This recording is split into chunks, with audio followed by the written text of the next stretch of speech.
Atropelei a sequência no entusiasmo de trazer logo todas as informações para vocês, pessoal. Muito boa noite, bem-vindo e bem-vinda. Vamos chegar no nosso papo antagonista? Vamos lá? Vamos começar destrinchando para vocês os assuntos importantes dessa sexta-feira. É claro que a gente vai começar o papo de hoje trazendo para vocês o passo a passo do golpe de Estado que foi encontrado no celular de Mauro Cid, né? O ex-ajudante de ordens de Jair Bolsonaro, o tenente-coronel Mauro Cid, ele possuía um documento ali que permitiria o então presidente Jair Bolsonaro a intervir no TSE e manter no poder e se manter no poder apesar da derrota nas urnas eletrônicas. Essa informação ela foi divulgada em primeira mão pela revista Veja e foi publicada nesta sexta-feira, né? Com base nessa troca de mensagens de Cid com o coronel Jean Lavande Júnior, datadas em dezembro, então essas mensagens integram aí um relatório de 66 páginas, que foi produzido pela Diretoria de Inteligência da Polícia Federal. Essas imagens e essas mensagens, elas estavam sob sigilo. Ao longo da tarde de hoje, o ministro Alexandre de Moraes derrubou o sigilo depois desse vazamento dessas mensagens. Nessas mensagens, Mauro Cid e o Levande, que usou a expressão "pelo amor de Deus por um golpe de Estado", descreveram um plano para manter Bolsonaro no poder. Na conversa, Cid e Júnior ainda afirmam que se não contassem com o apoio do Exército, os golpistas interviriam também no alto comando. A gente vai mostrar para vocês agora a íntegra desse esboço de decreto aí de garantia de lei e da ordem, ou seja, o esboço de um decreto de uma GLO e também de um estado de sítio. Isso está escrito nesse documento que foi encontrado no celular de Mauro Cid. A gente vai detalhar para vocês, vou pedir para o nosso Matheus aqui já encher a tela, para que vocês acompanhem com a gente esse passo a passo que foi traçado ali por Mauro Cid, junto com o coronel do Exército, o Lavande, né? Então, o documento tem 66 páginas, como eu disse, e ali tem várias mensagens detalhadas, então, dessa conversa. Nesse documento, ele começa com essa frase aí, com essa seguinte frase, tá aí, ó, na tela: ordem e progresso. O lema da nossa bandeira requer nossa constante luta pela segurança jurídica e pela liberdade do Brasil, uma vez que não há ordem sem segurança jurídica. Aí o documento segue trazendo vários passos sobre esse golpe, né, que estava sendo planejado, então, pelo coronel do Exército, de acordo com a apuração e com as mensagens, então, que foram divulgadas agora o Supremo autorizou que a Polícia Federal divulgasse, então, esse inquérito, e esse celular do ajudante de ordens, né, tinha essas mensagens, documentos revelando, então, essa trama de um golpe de Estado para afastar ministros do Supremo Tribunal Federal e colocar também o país sob uma intervenção militar, né? O documento ensina uma espécie de passo a passo do golpe e não é o mesmo documento, pessoal, daquela minuta golpista que foi encontrada com o ex-ministro Anderson Torres. É importante a gente ressaltar isso, né? Segundo esse plano, Bolsonaro deveria encaminhar essas supostas inconstitucionalidades praticadas pelo Judiciário aos comandantes das Forças Armadas. Os militares, então, poderiam nomear um interventor investindo investido de poderes absolutos, então. Está aí essas supostas inconstitucionalidades nomeadas de 1 até 4. A gente vai ler para vocês, então, o que o documento relatava. Deixa eu abrir aqui para vocês e diz aí, as normas legítimas, no ponto 1, né, das supostas irregularidades que foram colocadas nesse documento. Diz assim: as normas legítimas autorizando a atuação de juízes suspeitos nessas eleições, o ministro Alexandre de Moraes nunca poderia ter presidido o TSE, uma vez que ele e Geraldo Alckmin possuem vínculos de longa data, como todos sabem. No trecho 2 diz o seguinte: as decisões legítimas permitindo a censura prévia, restringindo as prerrogativas profissionais da imprensa e de parlamentares, por exemplo. Ponto 3 agora, as decisões afastando muitas causas justas de apreciação da justiça. O TSE não apurou a denúncia relativa à falta de inserções de propaganda eleitoral. Outro ponto que está colocado nesse documento, as decisões limitando a transparência do processo eleitoral e impedindo o reconhecimento de sua legitimidade, impedindo o acesso do Ministério da Defesa ao código-fonte das urnas, não apurando a denúncia do PL quanto às urnas velhas e ainda impondo muita arbitrária e confiscatória multa arbitrária e confiscatória para constranger o PL em razão de suposta litigância de má-fé. Aliás, os 2 primeiros dígitos da multa imposta coincidem com o número do partido político em questão e as decisões abrindo a possibilidade de revisão do trânsito em julgado de importantes matérias já pacificadas pelo Supremo Tribunal Federal, notadamente para prejudicar os interesses de certos e determinados contribuintes. O passo a passo do golpe que foi encontrado ainda detalha lá no final, a gente vai agora para a última página desse documento, que diz assim, ao final, vamos lá, Matheus, pode encher mais a tela aí para a gente colocar lá, esse aí, tá aí. Ao final, diante de todo o exposto e para assegurar a necessária restauração do Estado Democrático de Direito, jogando de forma inconstitucional dentro das 4 linhas, com base em disposições expressas na Constituição Federal de 1988, declara o estado de sítio e, como ato contínuo, decreto operação de garantia da lei e da ordem. É o que diz o texto, a parte final desse documento. Pode chegar para cá, Carlos Graeb, se o Wilson Lima estiver aí já plugado também. Quero muito te ouvir, Graeb. Está aí o Wilson, direto de Curitiba, trazendo para a gente informações também, né? Hoje está aí de cachecol e tudo.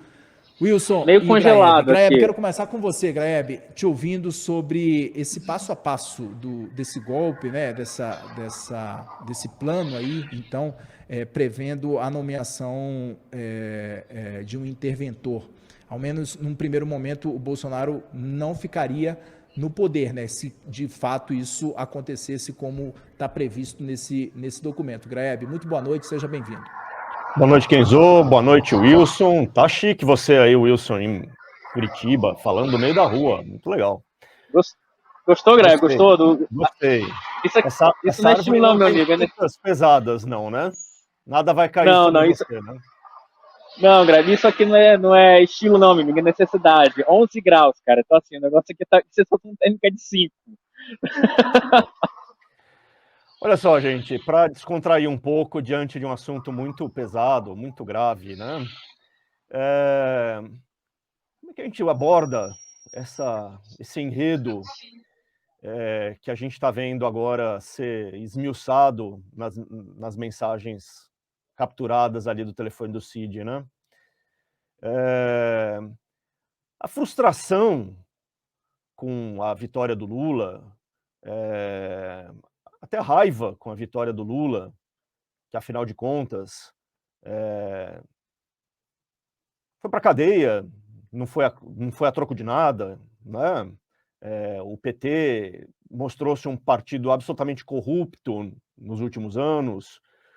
Tudo isso explica a raiva, a frustração das pessoas ao ver o partido voltando ao poder nas eleições de 2022. Mas nada disso pode autorizar a ideia de um golpe de Estado.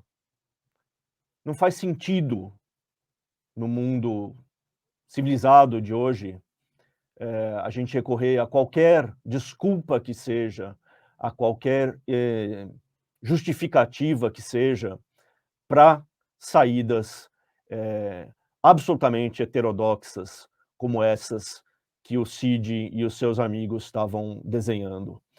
Basta a gente olhar em volta. Todos os países mais desenvolvidos do mundo, todos os países que conseguem prosperar do ponto de vista econômico, que conseguem levar bem-estar aos seus cidadãos, que conseguem se destacar, né, em todos os indicadores sociais, de educação, de saúde, todos esses países vivem em longos, ininterruptos períodos de democracia. Não há, né, país que tenha passado por golpe, por quebra brusca, intervenção militar, que esteja nesse clube do qual fazem parte Estados Unidos, Inglaterra, Alemanha do pós-guerra, França, Japão, né? Não existe país verdadeiramente desenvolvido, não só rico, mas desenvolvido do ponto de vista dos índices de desenvolvimento humano, né? Que não seja absolutamente fiel à democracia, no sentido de que a alternância de poder é a melhor maneira de se conduzir a vida política, certo? As soluções que fogem disso sempre levam a caminhos imprevisíveis, sempre levam a situações que acabam se mostrando piores do que aquela que se queria solucionar. Eu falei ontem, né, a respeito da decisão do Alexandre de Moraes de mais uma vez calar a boca do Marcos Duval nas redes sociais. Eu falei que aquilo parte de uma preocupação com a democracia, mas é um remédio tão perigoso, esse de cercear a expressão das pessoas, que ele pode se tornar um veneno, ao invés de ser um remédio, né? Você calar as pessoas para proteger a democracia, ao invés de ser remédio, acaba virando veneno. Vale o mesmo para essa solução que estava sendo arquitetada no entorno do Bolsonaro. Você querer usar um remédio como a intervenção militar, como a ruptura das eleições regulares, para escapar de uma situação politicamente intragável, acaba sendo um veneno e não um remédio. Não podemos cair nesse tipo de tentação.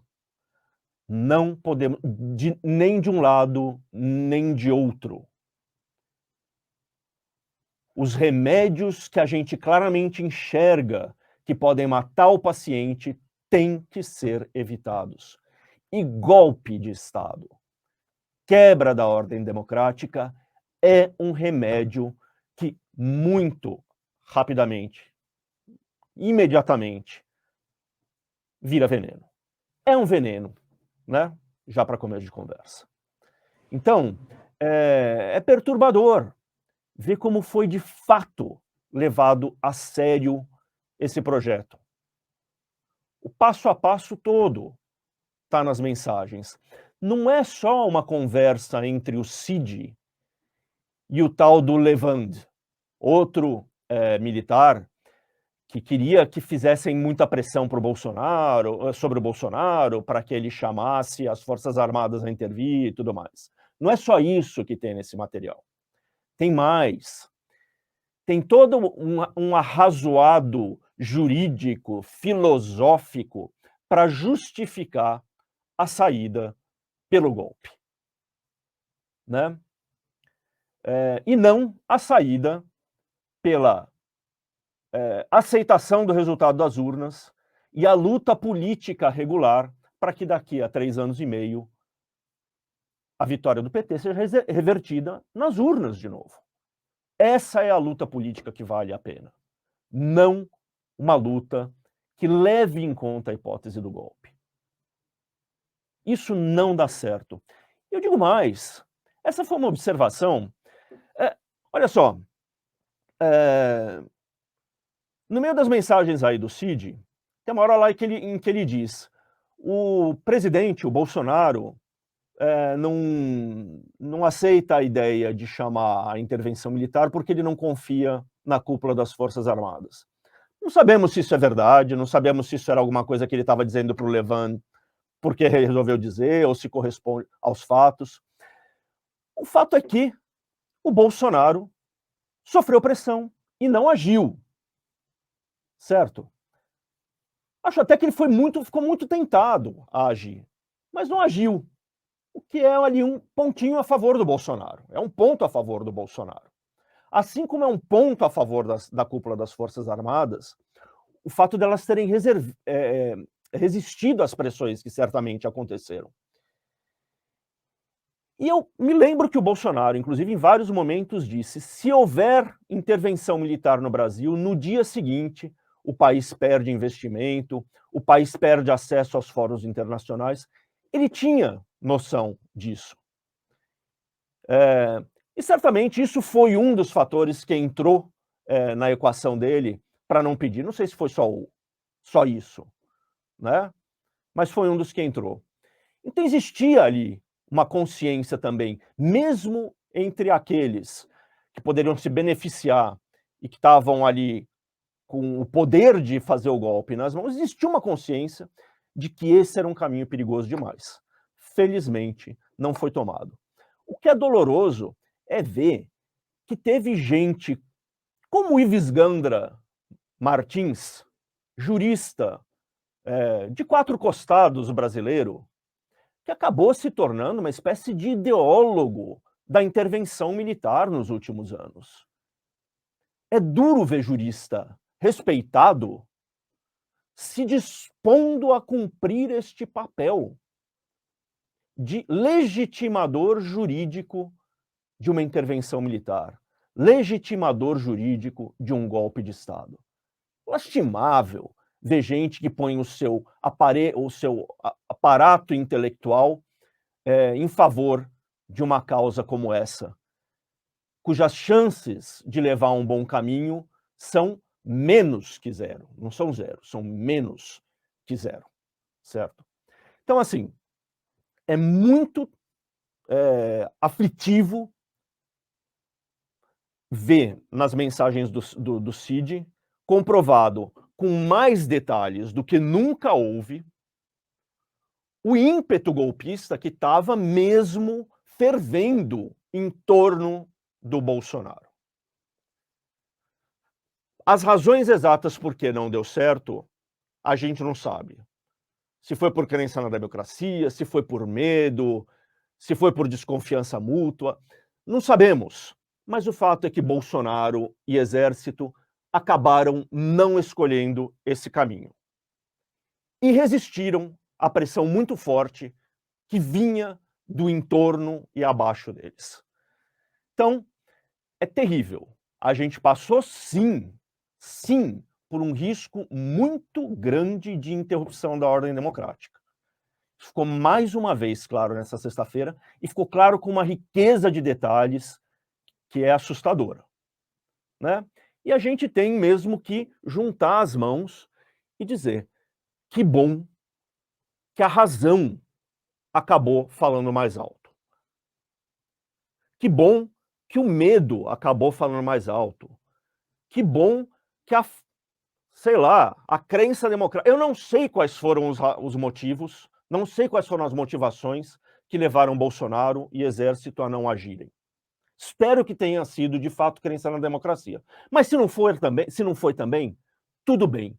Pelo menos não agiram como queriam os desvairados, como Cid, como Levan, como Ives Gandra Martins, que queriam pôr o país no caminho de um desastre autoritário que nos tornaria párias, muito mais párias do que chegamos a ser na época do chanceler Eduardo Araújo, né? Aí sim nós seríamos párias daqueles que só se olha com escárnio e com nojo lá fora, né? Graças a Deus não aconteceu. Mas hoje ficou muito claro que o desenho estava todo pronto. A justificativa intelectual estava toda desenhada. Estava tudo ali, à mão. Só faltou o último gesto, que foi embarcar na loucura mesmo. Boa, Graeb. Quero te ouvir, Wilson. Quero ouvir sua análise, sua leitura diante dos fatos que foram revelados nessa sexta-feira, que mostram de uma forma bastante cristalina, né, esse passo a passo que estava sendo traçado, principalmente pelo Cid e pelo Levan, que é o coronel do Exército. Vamos lá, Wilson. Boa noite, Kenzo. Boa noite, Greb. Tá todo mundo me ouvindo bem, gente? Eu tô sem retorno, então, teoricamente, eu acho que tá todo mundo me ouvindo bem, né? Tá bem, sim. Tá bem. Tá certo. Então, qualquer coisa, me avisem, tá? Gente, eu acho que o Greb fez uma análise completa sobre esse caso e eu quero só rememorar algumas coisas que eu venho falando já há alguns meses e que elas, enfim, se confirmaram com essas mensagens. A primeira, eu lembro que acho que 2 meses atrás, eu falei, inclusive aqui mesmo no Papo Antagonista, que aquela operação da Polícia Federal que mirava o cartão de vacina ou a fraude no cartão de vacina do Mauro Cid, ela ia descambar para outras revelações, ela ia descambar para um outro fio condutor de uma investigação. Que investigação é isso? Você puxa um detalhe vai puxando para o outro e até que você consegue chegar em algo um pouco maior, um pouco mais substancial, né? Coincidentemente, estou aqui justamente em Curitiba, na terra da Lava Jato. E a Lava Jato foi justamente isso, né? Começou numa investigação de fluxo de capitais, começou com uma investigação de desvio de capitais envolvendo um doleiro, né, o Alberto Youssef, e aí virou a maior operação anticorrupção de todo esse país, né? Coincidentemente, né? Se está Lava Jato, está em Curitiba, não tem como não fazer essa alusão. Então, o ponto que eu queria chegar é o seguinte: nesse processo todo, Kenzo, Graeb, chat, boa noite para vocês, esqueci de falar inicialmente, é que tudo começou naquela revelação sobre o cartão de vacina, sobre a fraude no cartão de vacinação do Cid e do Jair Bolsonaro. E a partir daí, você puxou todo um novelo, né? Você puxou toda uma linha de investigação que culmina nessas mensagens de caráter golpista aí do Mauro Cid. Outra coisa que eu acho que ratifica muito o que o Greb falou agora há pouco, e que eu venho batendo nessa tecla desde o ano passado, não é novidade. Quem me acompanha aqui sabe que eu já falei isso várias vezes. O Greb falou uma coisa que eu acho importante, quando ele fala que o golpe não tomou força porque, de fato, ou foi consciência ou foi medo, mas também teve falta de apoio. Vários integrantes do Exército, eu estou falando da alta cúpula do Exército, eu conversei com alguns hoje, troquei algumas mensagens, e eles me falaram o seguinte: Wilson, a cúpula do Exército, o alto comando do Exército, e alguns integrantes mesmo do comando do Exército, na época do Jair Bolsonaro, não coadunavam com a ideia de um golpe de Estado. E por qual? Por que motivo? Por um motivo simples. Justamente por esse motivo que o Grebe apontou. Você transformaria o país em um caos, você jogaria o Brasil num caos e, por consequência, você ia considerar um país grande, gigantesco como o nosso, como uma pária internacional. Então, você vê que existe, de fato, ali dentro do próprio Exército, uma ideia refratária a essa história de golpe. Eu sempre falei isso aqui, né? Apesar de, tem uma ala golpista? Tem uma ala golpista do Exército. Mas você percebe que as mensagens, e aí isso, pelo menos nesse primeiro momento, isso me deixa muito tranquilo, você vê que são militares de média e de baixa patente. É um cabo, é um tenente, é um coronel, não chega a ser um general. Pelo menos isso. Isso mostra que pelo menos os nossos militares de alta patente têm responsabilidade com esse país. No aspecto criminal, o Kenzo e Grebe, eu acho que essas mensagens elas criam mais um problema para o Coronel Cid. Acho que o Coronel Cid agora vai ter muito que se explicar sobre isso, como foi da onde surgiu esse documento que apareceu no seu celular em outubro do ano passado, depois foi compartilhado em novembro. Então, tem um detalhe, isso ainda precisa ser explicado, quem foi que escreveu aquele documento, né, sugerindo o roteiro de como é que você consegue se instituir um golpe de Estado, prevendo inclusive a perseguição de ministros de TSE e de STF. A esposa do Cid também vai ter muito que se explicar, porque me parece que ela não só era alguém que fomentava as manifestações em frente aos quartéis, como ela também incentivava esse tipo de manifestação, inclusive incentivando doações para que esse movimento se mantivesse vivo. Então, algo que eles vão ter que explicar. O próprio Visgandra agora vai ter que se explicar, né? Aquele parecer que ele deu, como o Grebe falou, esse parecer foi da onde? Uma doação? Ele foi pago? Alguém pagou? Alguém custeou esse parecer? Ele é advogado. Como bom advogado, o advogado vive de emitir pareceres e cada parecer custa uma nota. Né? Pode ser um valor simbólico de 5 mil, 10 mil, mas pode ser um valor um pouco maior. Quem pagou isso? Né? Quem financiou um material desse tipo?